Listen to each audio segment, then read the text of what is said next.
Okay, let's get started. Good morning, everyone. Welcome to the Saturday Engineering for Everyone seminar series. This is the third of this semester's seminar series.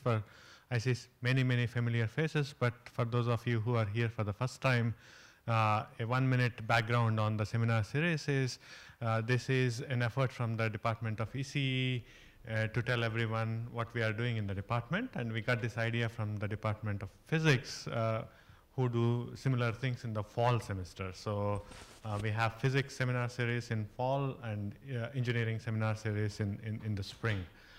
Today's speaker is a friend of mine who is also a faculty member here.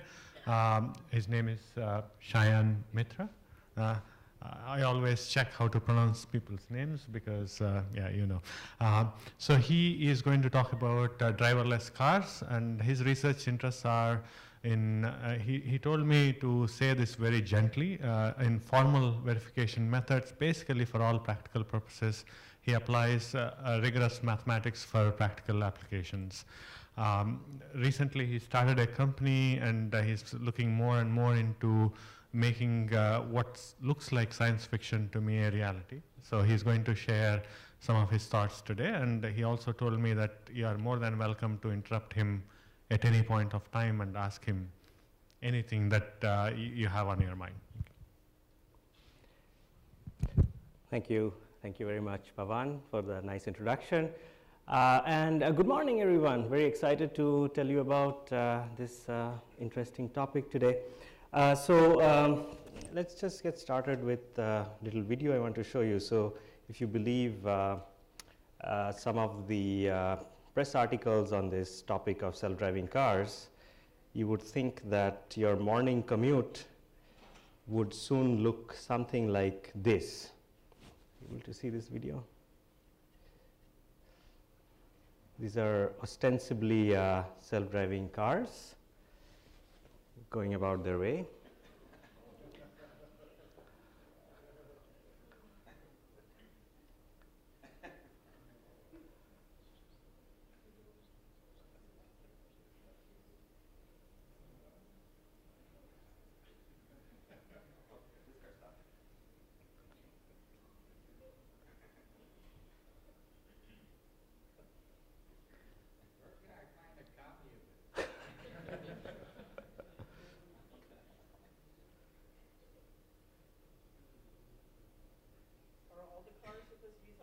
Yes, yes. It only works then, right?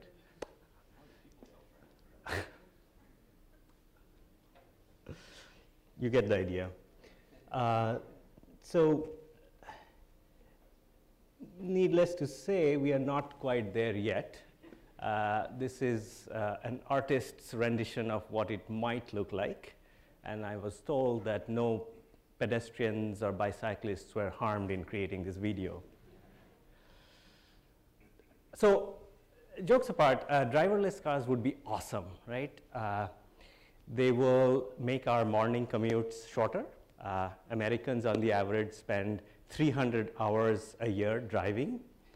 That's like summer vacations worth of work time just in commuting.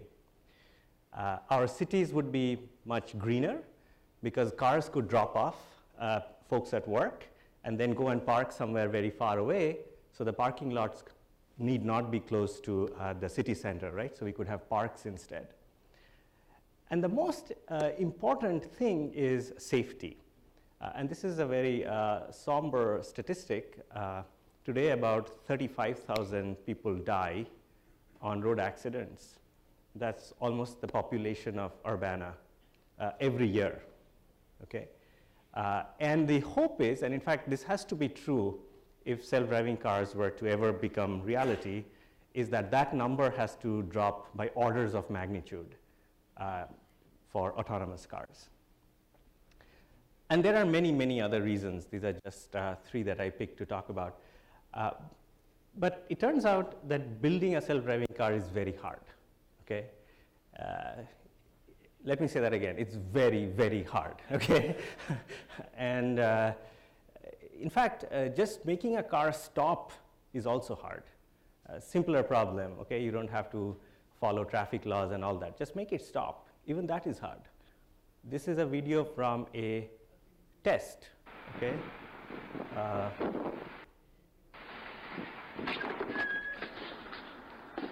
So they were recording it, hoping the thing would work. It doesn't.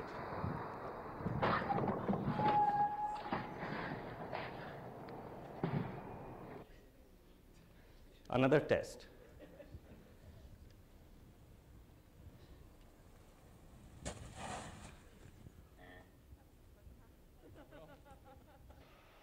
Another test, this time in front of press corps. Okay. So, ladies and gentlemen, we've had some kind of mishap in the testing here.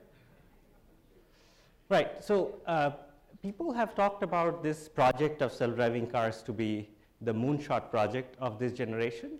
I actually think it's harder in some sense than going to the moon. So many of you sitting here listening to me speak will be working on this problem. There are some high school students here, college students. You'll be working on this problem. That is how hard this problem is, and it's a very exciting problem. So this is going to be a 6-part talk. The first part is going to be about just a little bit of understanding why this problem is hard, or why I think what are the key challenges in this problem, and then we'll go from there. So now if you followed the press on self-driving cars, you've noticed that there is a whole zoo of problems that people are talking about. The sensors are too big, too expensive. How do you distinguish a pet cat on the road from a plastic bag? That's an unsolved problem. And even if you solve that problem, the problem of distinguishing those two from a picture of a pet cat on a plastic bag is almost, it'll never be solved. Then there are all these higher level problems, like, okay, if the car fails to distinguish between a pet cat and a plastic bag and somehow has an accident, who is to blame? Is it the car company, the person who wrote the program in the car company, the people who tested the car, the people who provided the data for testing the car, right? There are all these legal and policy type questions as well, which are in this zoo. Yes, please. Lawyers would say everybody. Everybody, right? Yeah. And then there is this question of who pays for it, right? Where is the insurance going to come from? So there are a whole bunch of problems that people are thinking about, very smart people are working on.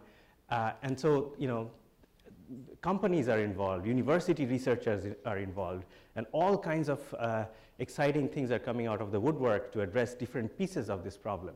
So in fact, the situation is not so much like in the 60s when we decided to go to moon, but you have to go back 100 years when, first time after engines became small enough, people dreamt of flying.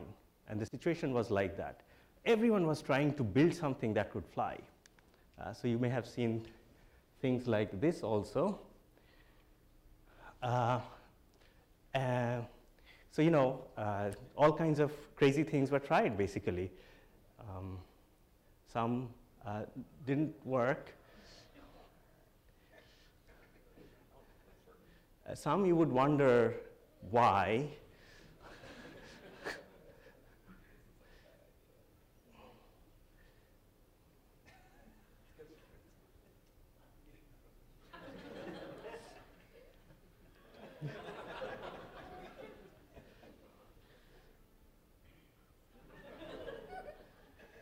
And some were just solving a problem, that was important, but perhaps not the problem to be focusing on, okay?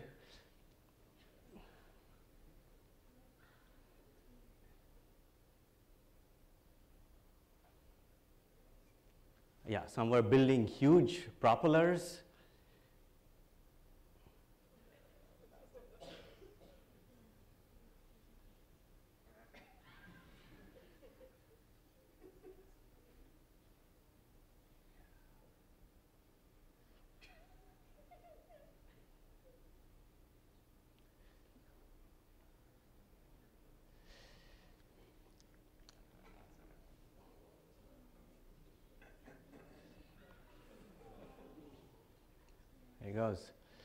And then, of course, was the breakthrough. Now, if you look at what Oliver and Wilbur Wright accomplished, of course, there's the success of flight, but what is really brilliant is they had a nose for what the right problem was, way before a lot of other people. So they realized the problem was not about building a big propeller or a very strong wing. It was not even how to get the plane up in the air with rocket fuel or explosives and things like that. They realized that the problem was controlling the plane once it is up in the air. Now, once you have an insight like that, it completely changes your perspective, right? So they would travel 700 miles from Dayton to Kitty Hawk, where you have strong winds, so that they could fly a kite. Their aircraft is extremely simple. It's essentially a cubic kite. No complicated propellers, wings, nothing. And the problem they focused on is how to control this kite, okay? And folks who saw them at that time in Kitty Hawk, they would spend hours and hours over multiple years. They would run around trying to mimic the birds and how the birds are using their wings to control and balance themselves. And so that changes the problem that you're focusing on completely. And of course, then after many, many iterations, they had the knowledge of controlled flight. Okay? And many people who were sort of following what these guys were doing, they were building their wind tunnels and doing these experiments with this simple aircraft, thought they were a little bit out there, right? They were not really taken very seriously until, of course, it worked. So the situation, I feel, in self-driving cars is similar, but the problem that is getting overlooked is the same, okay? The core problem here is staring in our faces right now, is again control, except that now the vehicles that we are trying to build have to deal with not just fickle wind and controlling the vehicle in the face of the uncertainties coming from wind, but distracted drivers and all kinds of unknown conditions that arise on the highway and in the urban setting, which is a much more complicated problem. But on the positive side, we have our friend, the computer. So some of this decision making in the face of uncertainty will be done with computers, okay? So these are the two things, control and code, that I think we will have to focus on. Okay, so now let me spend a little bit of time talking about why I think this is a key problem for building self-driving car. And to do that, let's dive inside what goes on inside any autonomous system, be it a self-driving car, manufacturing robot, or drones, okay? So essentially, there are three parts. There is sensing, decision, and action. The sensing part involves all these sensors like cameras, LiDARs, GPS, IMUs. And from all the data coming in from the sensors, the system actually builds a virtual world. Think of it like a computer game world where you see the models of the cars and the people. And this virtual world that the system builds better be close to the real world or match the real world, right? And there lies the problem of the plastic bag and the cat, and by no means is this problem solved, right? And there are lots of interesting research being done in the sensing side, and lots of breakthroughs are happening there. And the fact that we are even talking about self-driving cars is because of those breakthroughs and the powers of computation that we have now. So very interesting stuff, super important for autonomy, but not what we are going to talk about today. Then comes the decision and control part, right? So you have this game world that has been constructed, and hopefully it matches the real world. And based on that, you have to decide what you want to do. Do you want to take the exit? Do you want to drive faster? Do you want to merge onto the next lane? So that's decision and control. And the pieces in there are navigation, path planning, control, etc. And finally, once you have made those decisions, comes action. And this is where the bits flipped by the computer has to travel over the network inside the car and go and change the actuators or the engines and the brakes in the car and all these things. Okay, so and there too, there's a lot of innovation happening and a lot of interesting problems, but something we are not going to focus on today. So let's focus on decision and control as the centerpiece of what makes autonomy happen and go wrong. And in the next few slides, I'm going to try and convince you that this is a very important problem. Try to give you a sense of why this is a core challenge here. So notice this car here. It's going to try and merge into this lane. And it is trying to decide where it can push in and eventually gives up, okay? And in these 5 seconds, it's making dozens and dozens of decisions about whether to try to push further or go out safely, okay? Had to make lots of decisions right there. This truck, similar situation, making another sequence of choices, ultimately manages to push forward.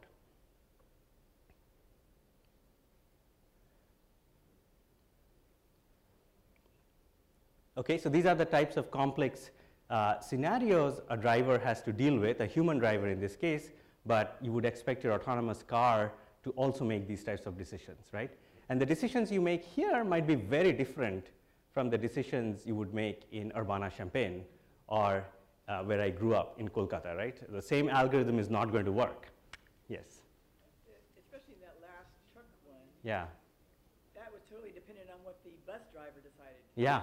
So it's highly dependent on what's going on in your environment, being able to predict what other people are doing, what your priorities are, all of that. So let's jump inside this core piece, decision and control, inside an autonomous car, and see what goes on inside the brain of a driver, be it a human driver or a AI or a computer driver, okay? So the brain decides, okay? It takes input from the sensors, as we talked about, and in the case of a car, the inputs would be the people around, the other cars, the lane markings, the road signs. There would be also inputs coming in the form of the current state of the car. Where does the car want to go? How fast does it have to go there? The GPS, current traffic information, and also the state of the car itself and the road, like how much traction is on the car, on the road. Is it snowy? Is it slippery? Is the engine temperature too high? Is the engine stalling? All of that, dozens or even hundreds of sensing information is coming into the brain, from which the brain creates this game world, after which it decides, okay? On the output side is actually much simpler, okay? What are the outputs of the brain in the case of driving? What does it have to decide? Steering, brake, what's the third? Throttle, gas, 3 things, that's it. So that's what the brain does. At some level, it's pretty simple. Now you look inside, what are the different things it has to consider in making those decisions? This is where it gets really complicated, okay? So it's worrying about, am I too close to the next car? Is the guy in the next car distracted, right? Am I exceeding the speed limit? Am I going to be late today? Is it okay for me to be late today, right? Is it safe to overtake? Is that person I'm detecting on the side, is he or she likely to jaywalk? Is he a college student? All of this stuff is going to, all of this has to come into the picture. And so this is what makes it really complicated. Now let's look at just one of these decisions, right? And see, even that makes life complicated. Forget about this whole array of different things that the brain has to keep in mind, right? So let's look at this overtake situation. This red car is trying to decide whether it wants to overtake this white car or the gray car or not. And the typical process for doing any of these maneuvers can be described in the form of this type of a picture. It's called a state machine. What do you do when you overtake someone? You get first of all, a little close to that other car. Then you switch to the left lane. Then you speed up, overtake. Then you gain enough distance in front of the car that you're overtaking, and then you go back to the right lane, right? This is the normal sequence of steps of the maneuver. Sometimes you might want to have the option of aborting, right? If you're trying to overtake and you see the other car is also racing against you, you might want to give up and come back in the first lane, right? So this is a simple example of a state machine which makes a decision, okay? And the car's brain would have many of these things to make all kinds of different decisions. So this is how, if you executed this state machine for that red car, it might look something like this, okay? So now let's see, if you wanted to decide that this is a good maneuver, it's a safe maneuver for this car, how would you go about doing that? Essentially, you have to predict the future, right? From a given situation in the car has to predict what might happen in the next few seconds in order to decide whether to continue or abort. Let's see what that implies, okay? So here we have Hamlet's car, okay? In every 10 milliseconds, it has two decisions, whether to overtake or abort, right? To overtake or not. So it's driving along, looking at its surroundings, and every 10 milliseconds, it's trying to decide. So right now, it knows its state perfectly. Let's say it knows its position, velocity, everything. And it is trying to predict the future based on these two choices. So at time 0, it has perfect knowledge of its state. There is just one state. In time 10 milliseconds, it could be any one of two states. Either it has started to do the overtake or not. So in time 10 milliseconds ahead in the future, there are two possibilities, right? And you keep going forward like that. After 20 milliseconds in the future, there will be 4 possibilities, 2 for each of these possibilities that could have arisen in the first 10 milliseconds, right? So you see the problem here immediately. 30 milliseconds, there will be 8. After k milliseconds, the number of possible futures that Hamlet's car has to think about is 2 to the k over 10, okay? So that is a very big number. Instead of 10 milliseconds, if you think of 1 second, 2 seconds, which is the typical time horizon of prediction that you need for a car, that number grows very fast, okay? In fact, 2 to the 120, which is the number of states you have to worry about, if you were to have a time horizon of 1.2 seconds, that number, 2 to the 120, is bigger than the number of atoms in the universe, okay? So quite literally, the number of possible things that the car's brain has to keep in mind just for this one simple decision is more than the number of things in heaven and earth, okay? So this type of analysis of just predicting the future blindly, keeping in mind all the possibilities, is just not feasible. And this was just one car. So if you think of now, you have to worry about the neighboring cars. Let's say you have a car behind and in front, and you have to worry about all the things that those cars might be doing. Then it just blows up very fast. This problem is well known in computer science. People who do debugging of programs, it has been seen many times, and it's called the state space explosion problem, because the number of states that you have to consider is growing so fast. But now I want to take a little bit of a digression. Driverless cars are not just computers, right? They're not just making binary decisions all the time. They are working in the physical world. right? So they obey the laws of physics. And so we have to worry about this interaction between computers and physics. So I'm now going to tell you about two cyber physical puzzles, okay? So bear with me. So for physics, the starting point is always Professor Calculus, okay, in Tintin. And Professor Calculus's favorite thing is what is this? A pendulum, yes. And what are the things we care about for a pendulum? We want to track the angle that the pendulum is at a given time and the speed with which it is falling, okay? And so you can describe these things using what are called differential equations. The speed with which the angle is changing with time is the speed of the pendulum. And the speed of the pendulum changes with time according to this thing, which is the acceleration due to gravity times the sine of the angle of the pendulum. So let's not worry about the function and the equations too much in this talk today. Let's just look at a picture, okay? So in this picture, I'm going to try to plot how the pendulum behaves with time.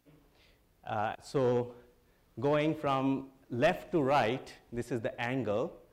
So this is the line corresponding to the angle being 0, the pendulum being exactly vertically down. And going from top to bottom, these are going to be the speeds of the pendulum, okay? So this horizontal line here is where the pendulum is going at 0 speed. It's not moving at all. So now tell me, so going up, the pendulum is rotating clockwise. So as you see, sometimes it goes clockwise as it is doing now, and then again it goes counterclockwise, right? So it goes back and forth between clockwise and counterclockwise. So up here is clockwise, down is counterclockwise, okay? Everyone okay with this graph so far? Good. So what would this point correspond to?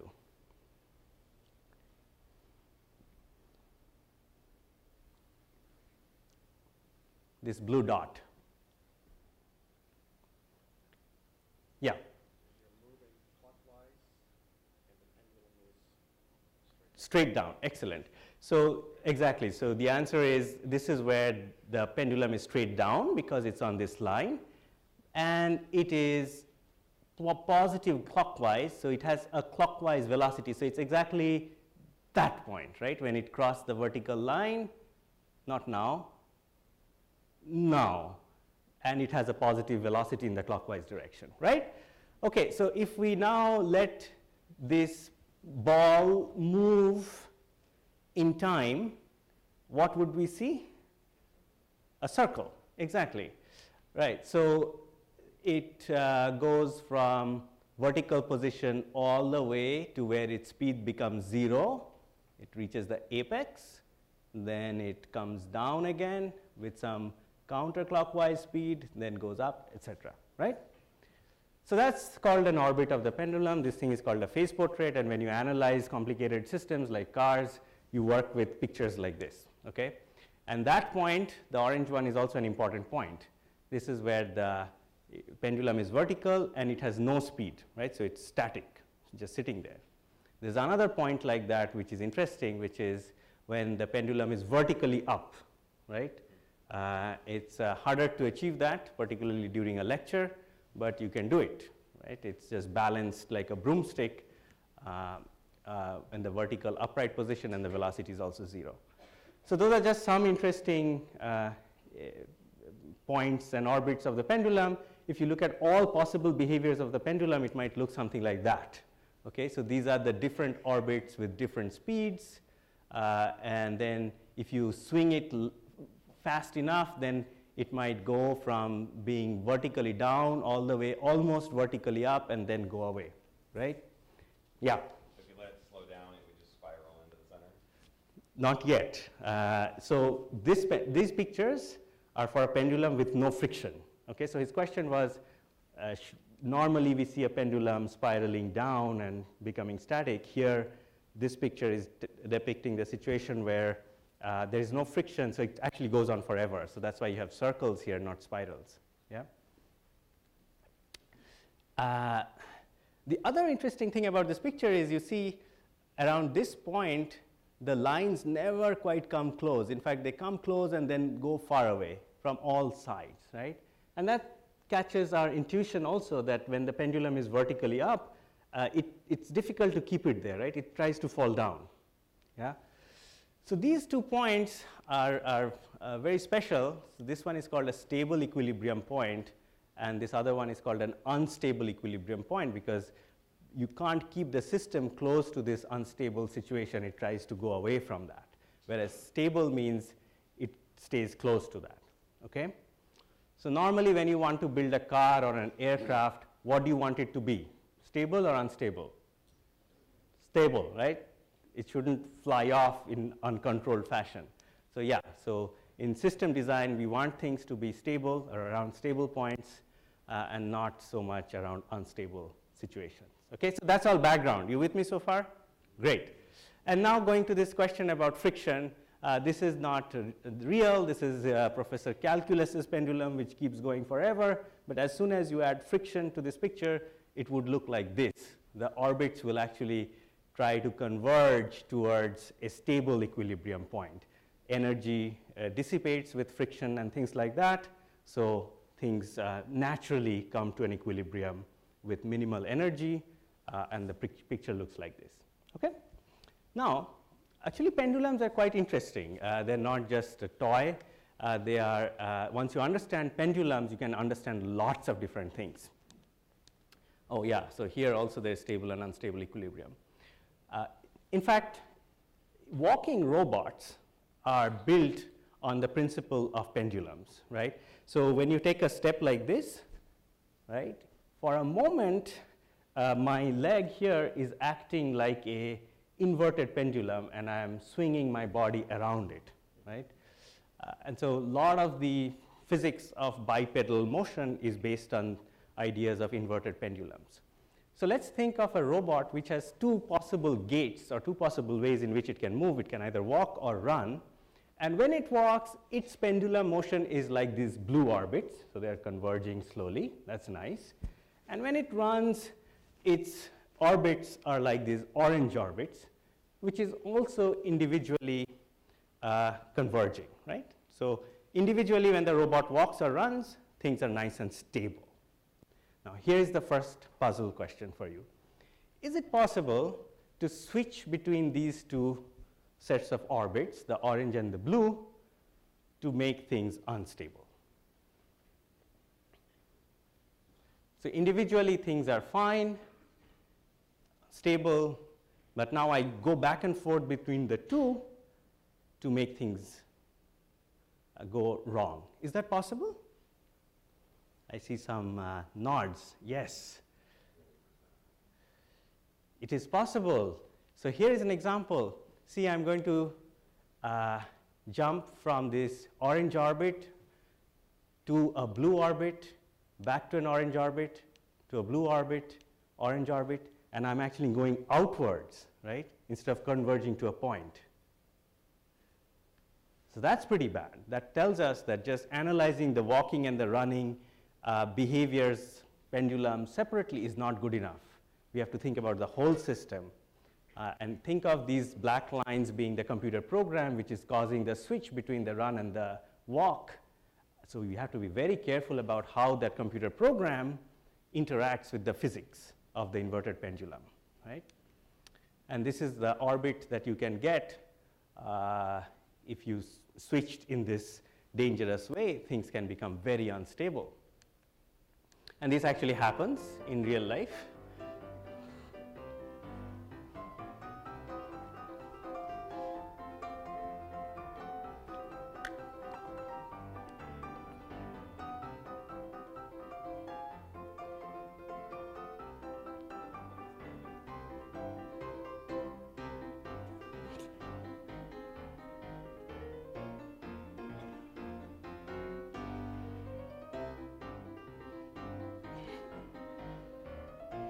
All right.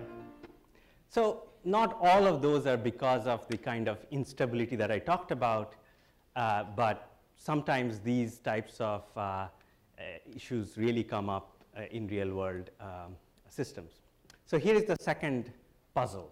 Okay, so Achilles was the fastest runner, the greatest warrior in Greece, proud man, and Zeno was a Greek philosopher. So one day, Zeno told Achilles, sort of to bust his ego, that you couldn't even beat a turtle. Okay, and Achilles is like, whatever. Then they actually challenge Achilles and the turtle to a race, but with this slight condition that the turtle will have a small head start. Okay, that let's say Achilles runs 10 times faster than the tortoise, but the tortoise gets a 1 second head start. What is 1 second to the fastest runner, right? Nothing. Okay, so but here is how things are going to go. Here is the racetrack. Achilles is behind. The tortoise is going to be 1 second ahead. Here is how Zeno goes about arguing that Achilles is never going to be able to catch up to the turtle. Okay, so here is how it goes. So let's say, how much time does it take Achilles to get to the point where the turtle is? 1/10 of a second, right? It's 10 times faster. So in 1/10 of a second, Achilles has caught up to where the turtle was when the turtle started. But in that time, the turtle has made some progress, right? It has moved a little bit. So now, at this point, the turtle has a head start of 1/10 of a second. Okay, second iteration. Now Achilles will catch up to where the turtle is, which is going to take him 1/100th of a second. But in that time, the turtle will make some progress.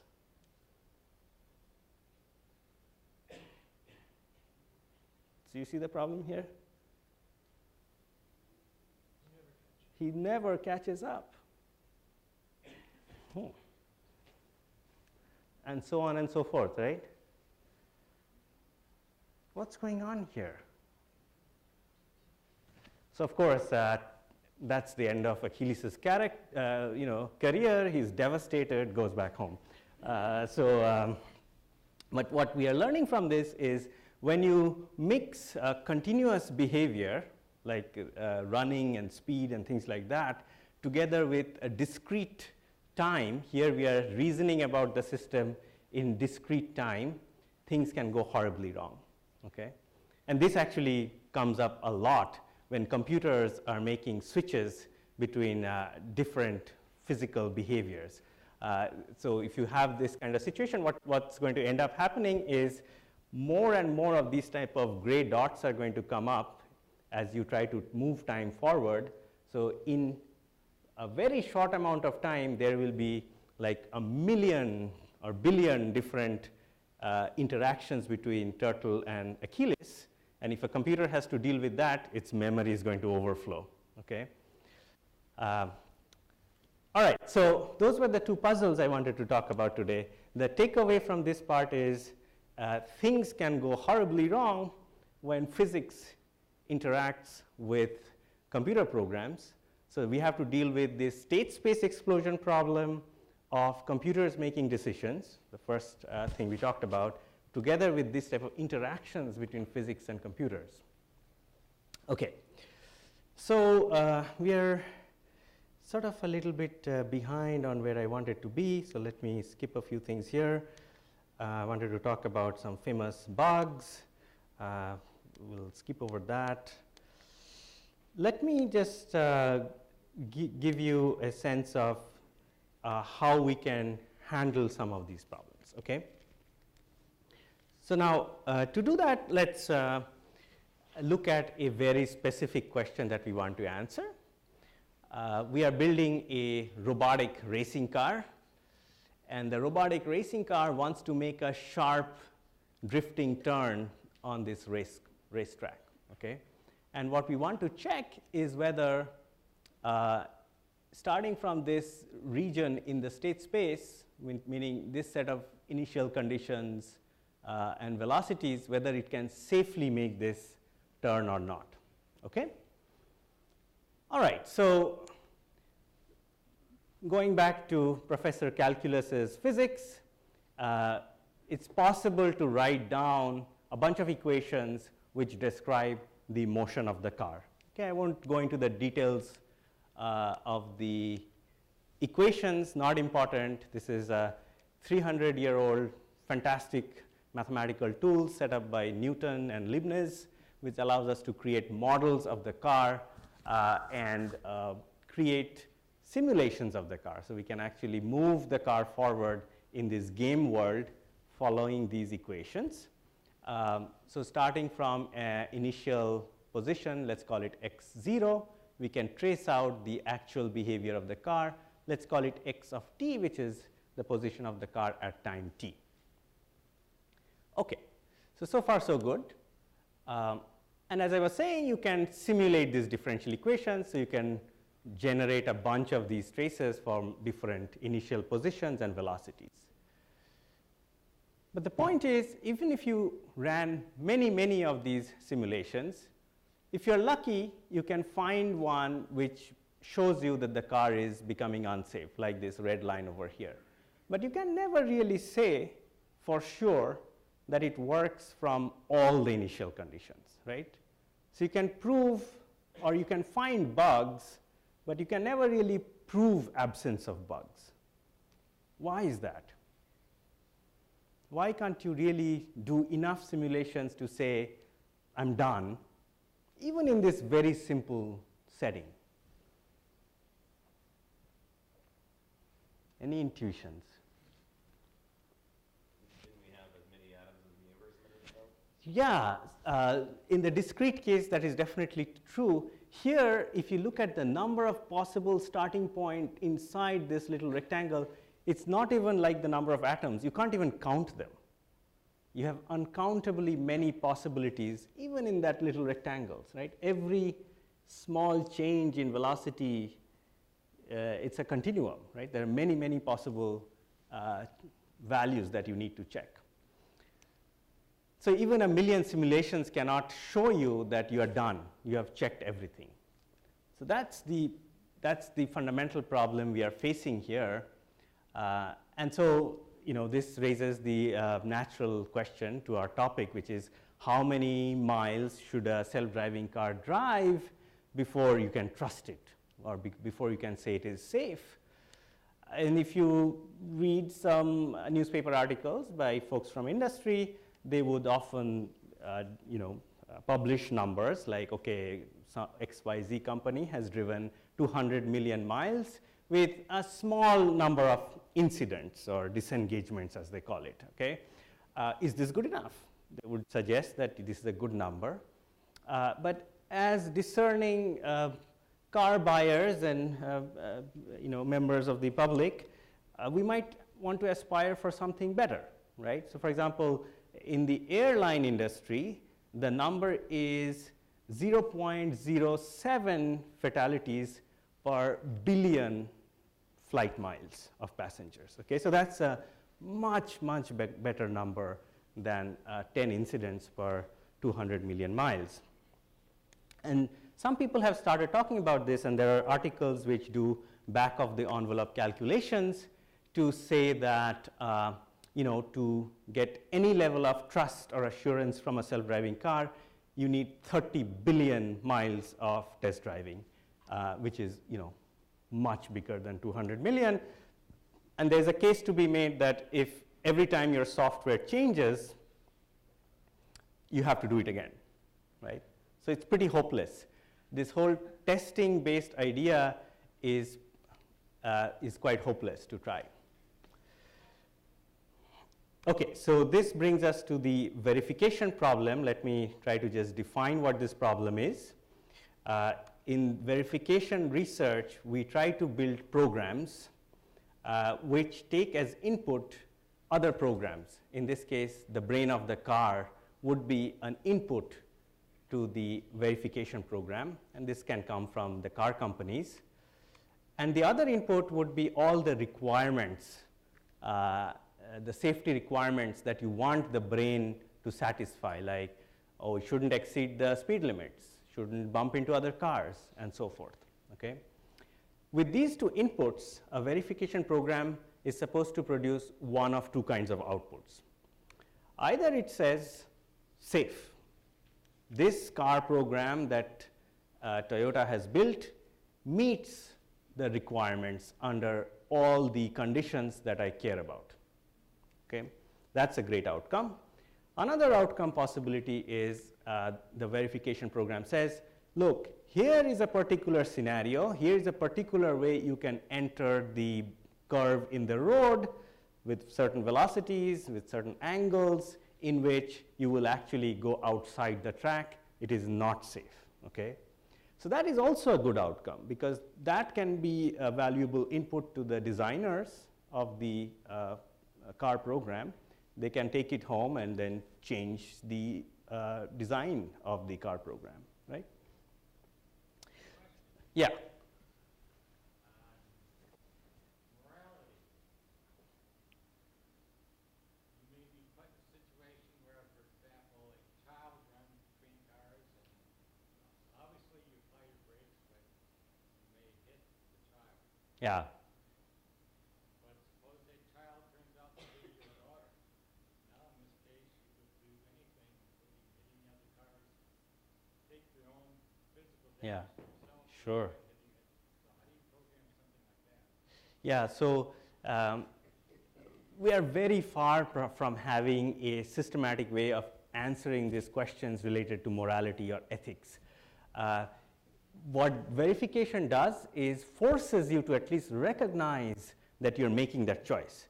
So that preference ordering of what to hit and what not to hit has to be written down by the engineers as a requirement of the system.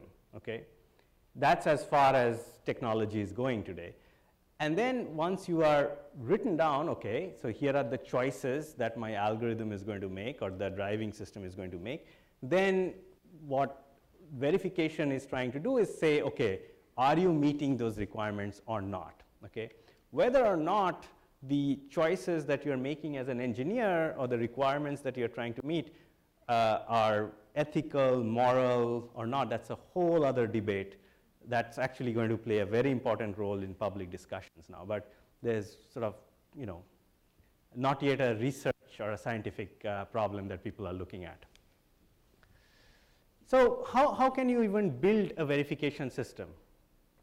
I'll just mention a couple of things here and then move on to talk about, conclude basically with some examples that we have worked on and some hints about future directions.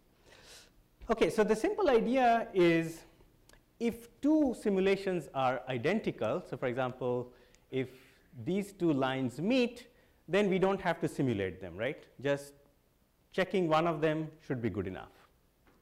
And we do this all the time when we are reasoning about the real world.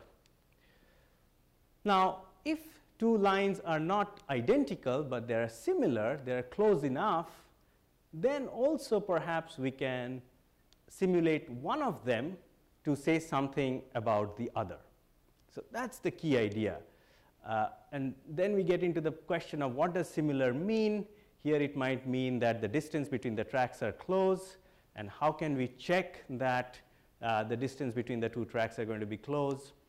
But let's say for now we can use the distance between the tracks, bound the distance between the tracks based on the initial distance between the 2 points, the initial positions and velocities.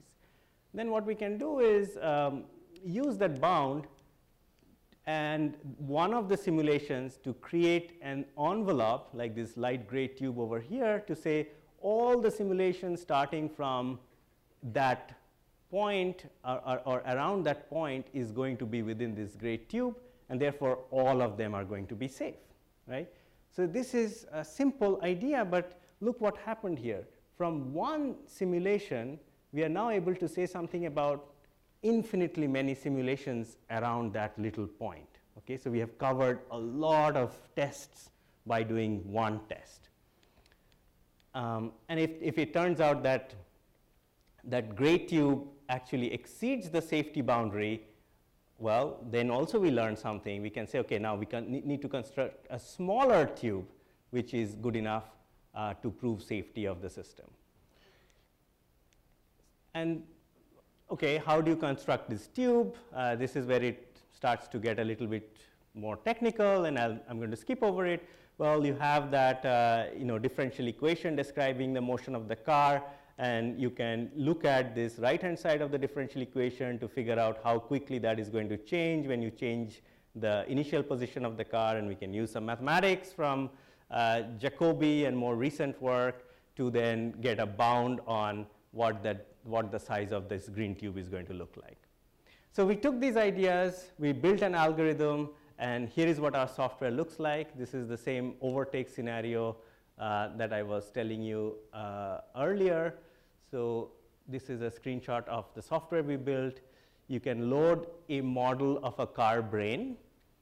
This is showing you the different decisions the car can make and how the car moves. You can specify the property that you care about, like the cars shouldn't collide or the speed should not exceed. And then you can say, go, check, verify, okay?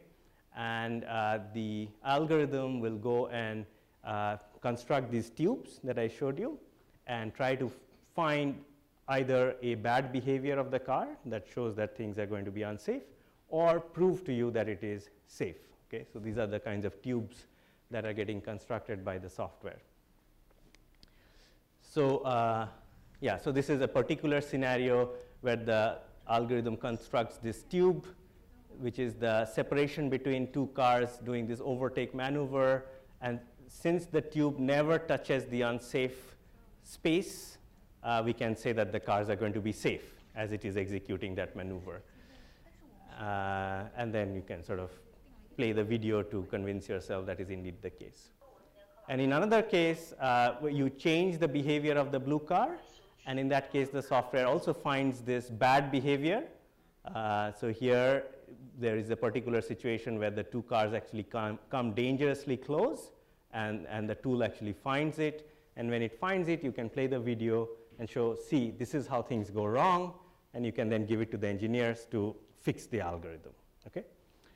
So that's how sort of a verification, simple idea from differential equations, physics gets converted into an algorithm, and then we build a tool and try to do verification. These are just the baby steps we are taking to solve this problem. There are lots of other interesting avenues to look at. So one of the ideas maybe I would quickly mention is, previously we were talking about changing the initial positions of the cars, right, to do tests. What if we start to rotate the scenarios? Okay, so we proved this scenario was safe. Will this also be safe? What do you think? Shouldn't matter mostly, right? Unless, of course, changing the directions of the car doesn't change the behavior of the driver. For example, if you're traveling due west, during sunset, the driver might get solar flares and change the way they're behaving, right? So we can do these transformations. What if we flip? Well, flipping actually will not be safe because you'll be driving on the wrong side of the road in that case, right? What about if we scramble the cars, so switch the blue and the yellow car? Well, if we assume that by and large, drivers drive similarly, independent of which car they're driving, then things shouldn't change. But if you suddenly start to behave differently inside a Porsche, then this argument will not work, right? Never trust somebody that buys a yellow car. Exactly, right? So all of these arguments about similarity comes with certain caveats, right? You're making assumptions as you say things are similar. And as long as you can recognize what those caveats are, you can gain something from these observations. What about things that are far away? Does it matter? Well, maybe mostly it doesn't, but if there is sort of blue and red flashing lights far away, I might change how I'm behaving, right? So what do we do with these observations about similarity? Well, now what we are doing is we are combining many of these states into a single state, right? We simulated from that one state, and that can now capture a bunch of other states that we argue somehow to be similar, and we put all of that in a box. So now this one simulation has a box of many, many other simulations, which we argue. And we do many of these simulations to cover the space of possibilities. And that's how we can go from a single simulation to a verification of the overall system that covers many different scenarios. Okay? So, so we did this also for a bunch of different safety analysis scenarios that people care about. Let me actually skip over this. This is like doing a verification of a automatic emergency braking system using this approach that I talked about earlier. So in the interest of time, let me skip over this and can talk about this offline if you're interested. So that brings me to the sort of concluding part of the talk. Okay, so what next? So the goal of my talk was to tell you how hard the problem is, and that among all the hard problems, verification is one that is worth paying a lot of attention to. It might be one of the key problems that we want to focus on. And there is hope. Okay? In the past, we have been successful in building very, very safe systems. So going back to flight, air travel today is extremely safe. Okay? The safest way you can get from point A to point B. And the reason it is safe, there are lots of reasons, lots of good engineering and all, but one of those reasons is actually a boring reason. Okay? It is because of regulations. Any code that flies on a plane goes through a very stringent certification process that the FAA, the Federal Aviation Agency, mandates. So any code that any company, Boeing, Airbus, whatever, writes and wants to put on a plane has to go through rigorous testing, which is carefully mandated, and only then it can go. That's why building an aircraft is extremely expensive. Okay? In fact, can you guess what fraction of building an aircraft is the cost of the software?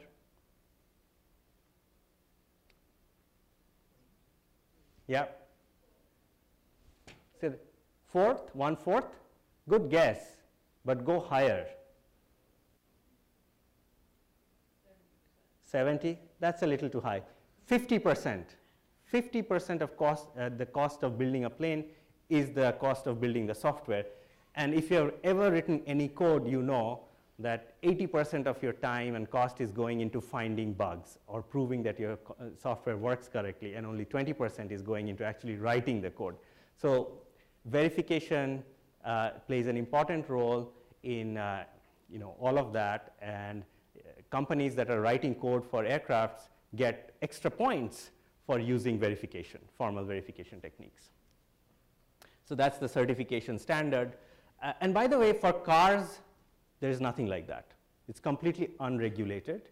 There are safety standards like ISO 26262 that I skipped over, but it's voluntary. You can create your own car company in your garage, write whatever code you want, put it on the car, and drive. It's totally fine. I think that might have to change with autonomous cars. Okay.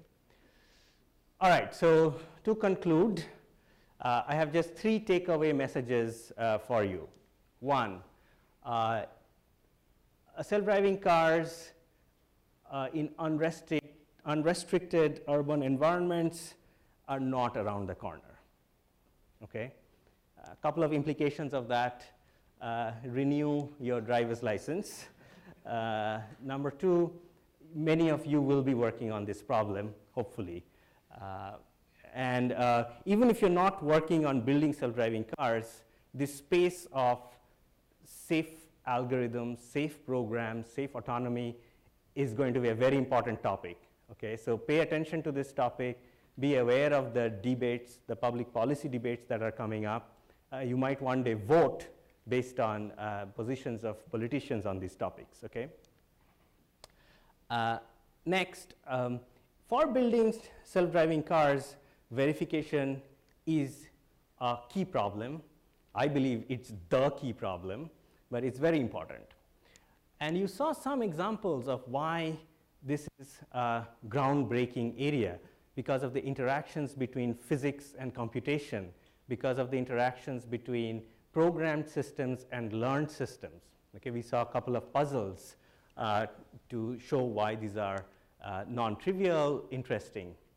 And so we need new ways of thinking about uncertainties coming from computers as well as coming from physics. We need new mathematics for dealing with all of that. So if you are thinking about a topic to devote a couple of decades on, this might be an interesting topic. And finally, on the more technical side, we sort of scratch the surface of how to actually do verification. And here, the key idea was similarity. Okay? If two behaviors of a system are similar, or you can get from one to the other, then just checking one of them is good enough. So we saw some examples of that. One was about moving one trajectory through sensitivity analysis. The other one was about the symmetries of rotating and flipping the scenarios. So what I want you to leave you with is, as you step out and go about the rest of your day, think about what notions of similarity are you using to reason about your world as you walk, play, drive, etc. Okay? Thank you very much.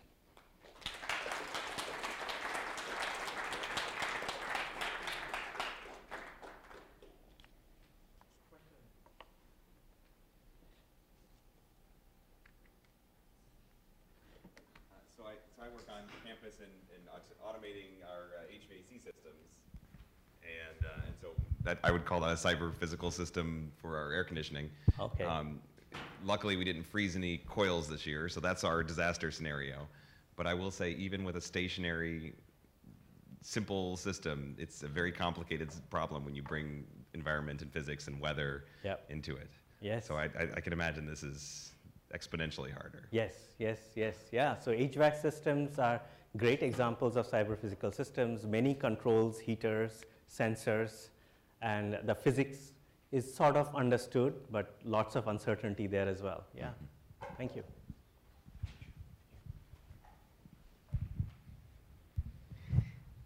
If you go back to the very beginning of your talk where you talked about the Wright brothers' change in perspective, they knew what to focus on, and they solved their problem. Yeah. It seems to me that you could dispense with a lot of your problems if you incorporated civil engineering and made your test bed into a limited access kind of roadway, like interstate highways. Yeah. Interstate highways is an easy problem to solve, right? In Relatively, this kind of thing. yeah. So if you took on board civil engineers and created a limited access kind of roadway for these kind of cars with on-off ramps and things like that, elevated or underground or something, you would solve 90% of your troubles. Well, I don't know about 90%. So self-driving cars have been around for 40 years now in restricted ways. So there was the Berkeley Path project, I think in the late 90s there. They had special lanes for autonomous cars, and it worked. And people have driven across the country also in autonomous cars a long time ago. So I think you're absolutely right, like creating specialized environments, restricted environments, where autonomous cars work with each other is totally within the purview of something that can happen. People have deployed things in smaller towns also, like Singapore and all that. So that's entirely within the purview of what's happening and what's going to happen. Whether it covers 90% of urban driving scenarios or not, it's not at all clear, right? This kind of infrastructure investment, for example, is only possible in very few countries, right? And then large parts of society would be needing the more general solution where anyone can drive on the road, and you want to allow someone's 1980s Honda to interact with the self-driving car as well.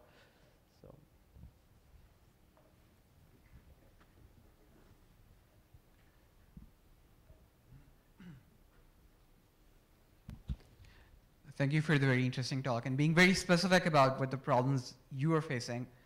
Okay, I'm not going to share my opinion, but I just want to have your opinion on what's being said in the public media and pop culture. Machine learning is a big buzzword there. What if somebody says to you, oh, why not just throw machine learning on it and it'll figure it out itself? Yeah.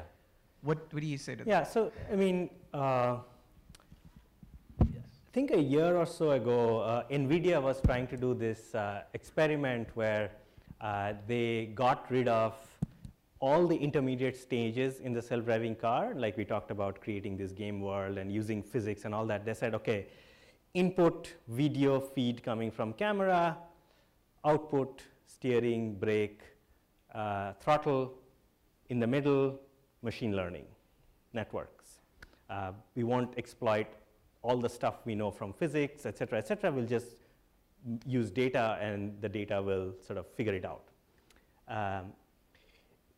Interesting approach. And those approaches are very quick to get up and running and get some result, okay? In fact, they got pretty good very quickly. But then they hit a ceiling, didn't work. Okay, even simple lane tracking didn't work. So that's my general sense towards machine learning. It's a very hot topic, amazing progress is being made, but just throwing all of this to machine learning is not going to get you to 99.9999% kind of safety that you need.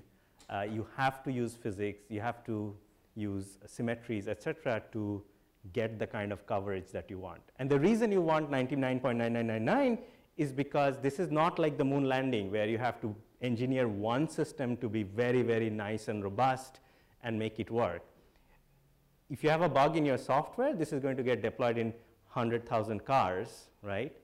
And if any one of those goes wrong, then you have to sort of, your company can go under basically. So machine learning, I don't think, is at a stage where it can give you that level of guarantee. It's certainly going to play an important role, particularly on the perception side, but it's not the silver bullet to all of this. Yeah?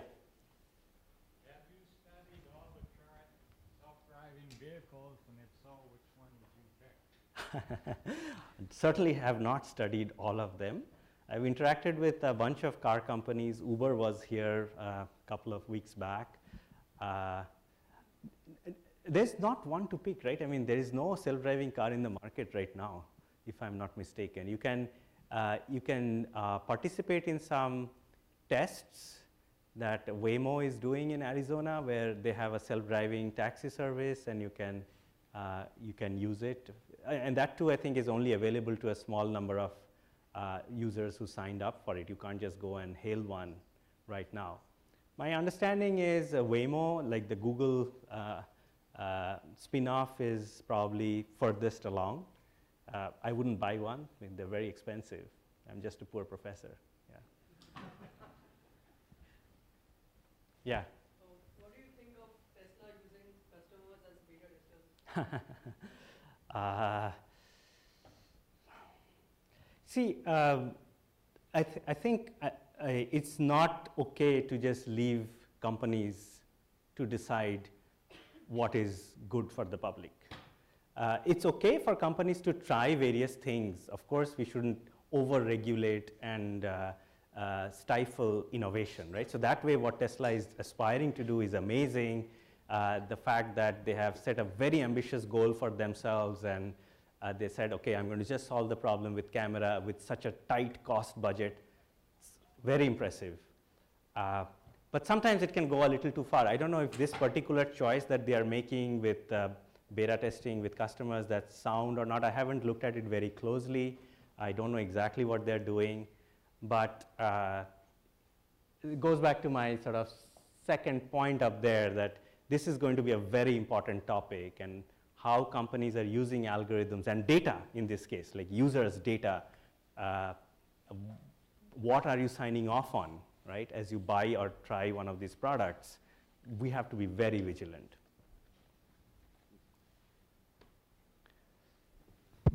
Okay, thank you, Sayan. Let's thank the speaker. Thanks.